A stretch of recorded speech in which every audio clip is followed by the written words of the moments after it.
Hola, buenos días.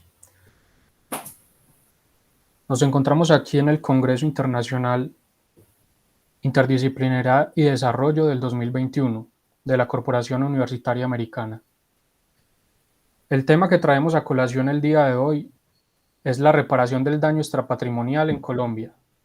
Nosotros pertenecemos al semillero de Derecho Civil Privado y somos Daniel Steven Sosa Agudelo y mi persona Sebastián Arroyave Martínez. Para empezar a hablar de la reparación del daño extrapatrimonial en Colombia, debemos partir que los perjuicios inmateriales o extrapatrimoniales son perjuicios que no tienen una naturaleza económica. Por regla general, no se les puede medir en dinero. Estos se compensan, mas no se cuantifican. Y el juez al momento de fallar tiene libertad de poner el monto.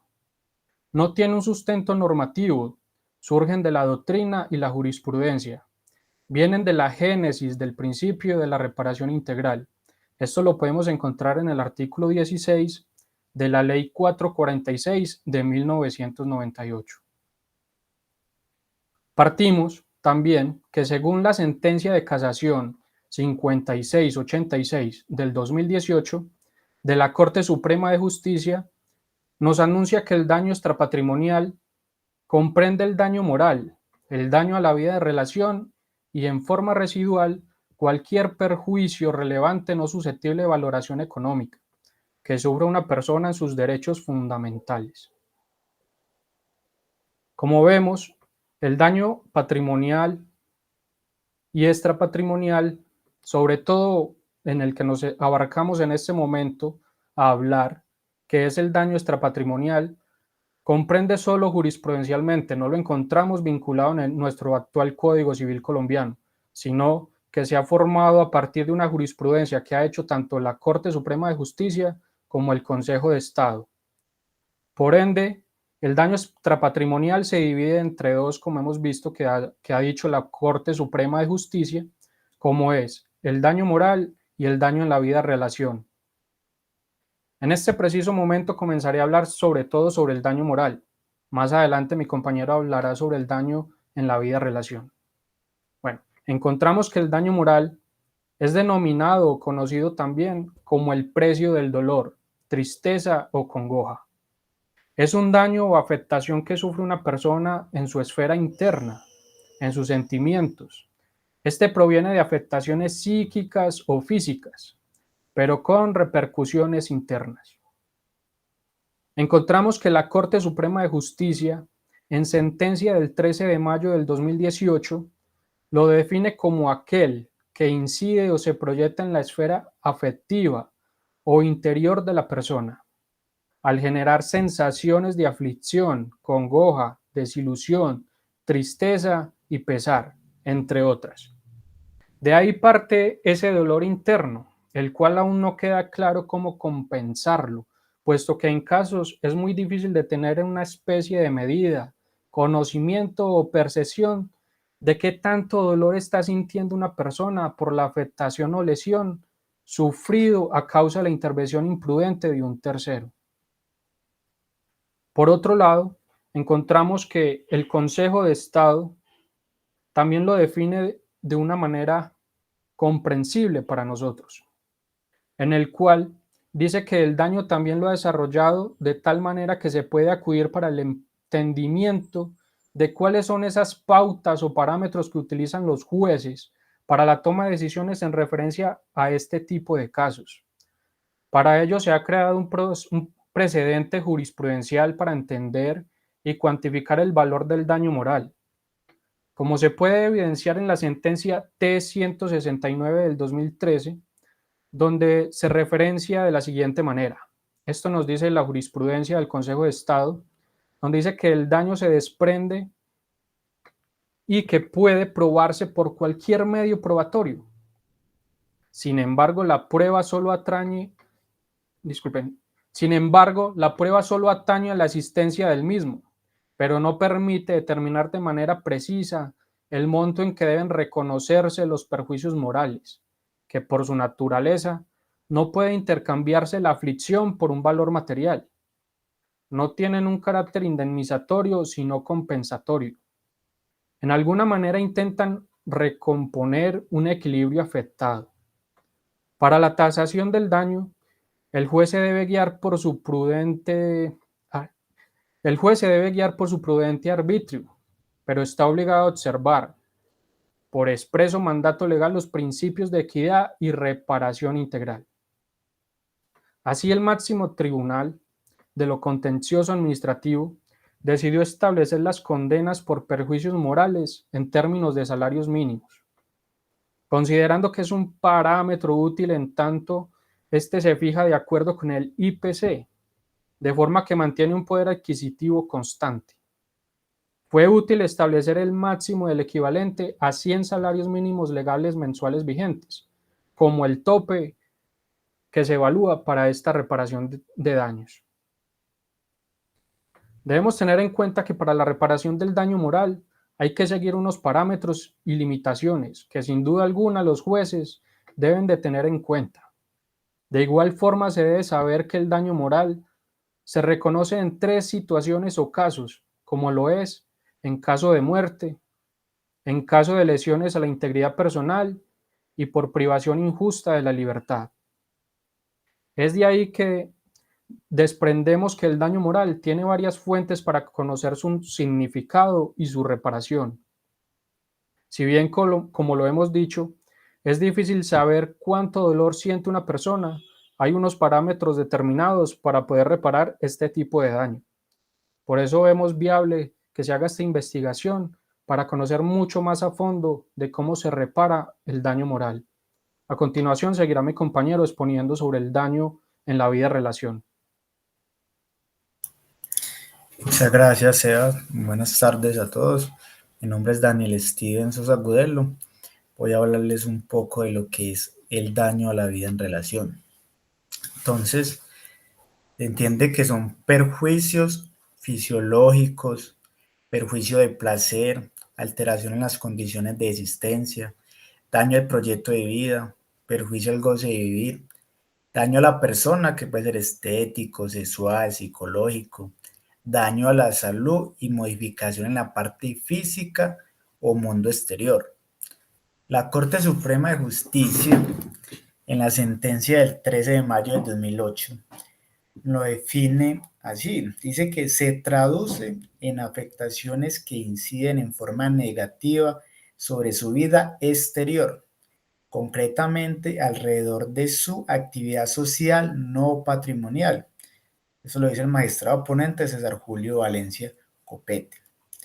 Además, en la sentencia de casación SC 5686 del 2018, consagra que daño a la vida de relación comprende no solo el perjuicio fisiológico, sino la alteración a las condiciones de existencia generada por la mutación del proyecto de vida o devastación del entorno. Es decir, cuando se tiene que cambiar o modificar el proyecto de vida de manera desfavorable para la persona que sufrió el daño, se configura así un daño a la vida de relación. De igual manera, también se puede encontrar que la Corte en sentencia de casación 20950 del 2017 explica mejor el concepto de daño a la vida de relación de la siguiente manera. Nos dice que a diferencia del daño moral que corresponde a la órbita subjetiva íntima o interna del individuo, el daño a la vida de relación constituye una afectación a la esfera exterior de la persona, que puede verse alterada en mayor o menor grado a causa de una lesión infligida a los bienes de la personalidad o a otro tipo de intereses jurídicos, en desmedro de lo que la Corte en su momento denominó actividad social no patrimonial. Dicho con otras palabras, esta especie de perjuicio puede evidenciarse en la disminución o deterioro de la calidad de vida de la víctima, en la pérdida o dificultad de establecer contacto o relacionarse con las demás personas, en orden a disfrutar de una existencia corriente, como también en la privación que padece el afectado para desplegar las más elementales conductas que en forma cotidiana o habitual marcan su realidad. Podría decirse que quien sufre un daño a la vida de relación se ve forzado a llevar una existencia en condiciones más complicadas o exigentes que los demás. Como quiera, que debe enfrentar circunstancias y barreras anormales, a causa de las cuales hasta lo más simple se puede tornar difícil. Por lo mismo, recalca la Corte, la calidad de vida se ve reducida al paso que las posibilidades, opciones, proyectos y aspiraciones desaparecen definitivamente o su nivel de dificultad aumenta considerablemente. Es así como de un momento a otro la víctima encontrará injustificadamente en su camino obstáculos, preocupaciones y vicisitudes que antes no tenía, lo que cierra o entorpece su acceso a la cultura, al placer, a la comunicación, al entretenimiento, a la ciencia, al desarrollo y en fin a todo lo que supone una existencia normal, con las correlativas insatisfacciones, frustraciones y profundo malestar. Es como observamos el daño a la vida relación. Se configura cuando por ocasión de un daño, la vida de la víctima cambia externamente, de tal manera que ya no puede realizar las mismas actividades que ordinariamente realizaba. Por ejemplo, el caso de quien sufre una lesión que lo deja inválido para caminar. Ya esta persona no podrá volver a caminar, correr, posiblemente no podrá sostener relaciones sexuales, por lo cual no podrá tener hijos ni disfrutar de los placeres que le otorgaban este tipo de relaciones sexuales, lo que también lo afectará en la forma en que se relacionaba con los demás, por lo que ya no tendrá el mismo goce de la vida. Tendrá que cambiar drásticamente su proyecto de vida y externamente se verá reducido y enfrentado a muchos más obstáculos que anteriormente no existían en su vida cotidiana.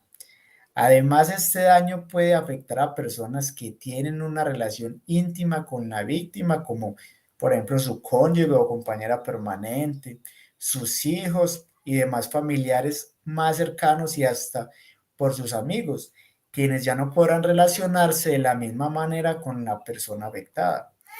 Por lo que también estas otras personas son víctimas de ese daño a la vida de relación. Entonces, el reconocimiento de este perjuicio busca rectificar, aminorar o atenuar en la medida de lo posible los efectos negativos que ocasionó el daño, ya que son perjuicios que no se pueden medir económicamente. Al menos se busca por medio de una compensación económica a la víctima quede mejor posicionada para enfrentar todos los efectos desfavorables que el daño le causó. Este daño a la vida de relación perteneciente a los perjuicios extrapatrimoniales, como todo daño, debe ser cierto, por lo que debe ser probado dentro del proceso judicial, teniendo en cuenta que para probar la libertad probatoria es muy importante tener en cuenta los testimonios, los dictámenes periciales, lo que es la historia clínica y todo lo que nos ayude a demostrar que realmente existe y es verídico este daño a la vida de relación para poder así ser compensado. Muchas gracias a todos los asistentes y espero pues que les haya quedado claro estos conceptos de daños extrapatrimoniales. Muchas gracias a todos.